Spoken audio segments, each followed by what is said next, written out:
Moi! Vanhojen listojen käyttäminen uudestaan. Silloin kun sä oot ottanut tämmöset lattialistat, peitelistat, mitkä vaan listat pois, ja sä haluat käyttää ne uudestaan, jollei niissä ole mitään vikaa. Sä oot esimerkiksi maalausta varten ne ottanut irti sieltä seinältä, tai missä ne sit on ollutkaan, oven karmissa tai muualla. Ja tilanne on yleensä se, että niihin listoihin jää naula. Koska ne on yleensä listanauloja, niin täältä ei saa mistään kiinni, hajottamatta sitä listaa. Ja myöskään vasaran se toinen pää ei pidä täällä. Mä oon havainnut siihen kauhean hyväksi systeemiksi siirtoleukapihdit. Eli nämä toimii periaatteessa kuten vasara.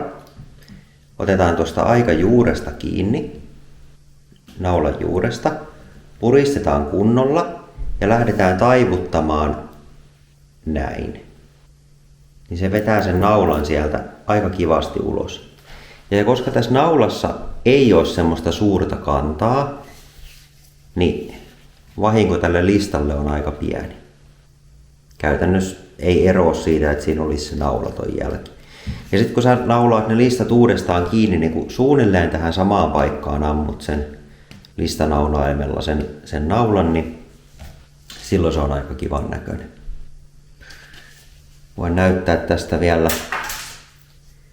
pari muutakin naulaa. Sitten tässä on se huomioitava, että jos sama systeemillä saa hankalasta paikasta seinästä nauloja pois, koska siinä ei ole sitä kantaa siinä listanaulassa, jos se jää se naula sinne seinään, niin sitä ei saa vasaralla sieltä välttämättä vedettyä, niin täällä samalla systeemillä saa myös seinästä pois. Mutta sitten täytyy huomioida se, että tämä jättää pienen jäljen, kun sen kanssa vääntää.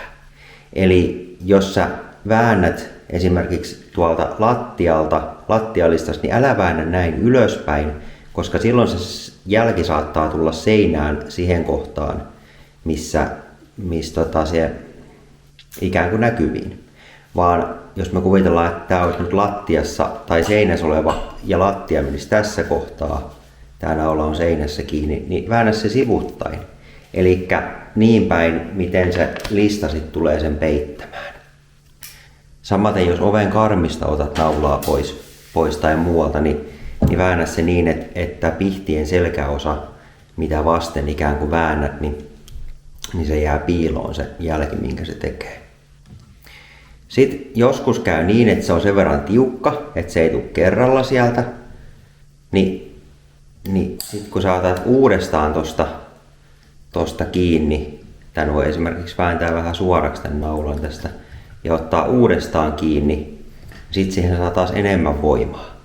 Eli tässä vääntäessä niin suurin voima on tässä kohtaa, kun vipuvarsi on lyhyin, täällä on jo vähemmän voimaa.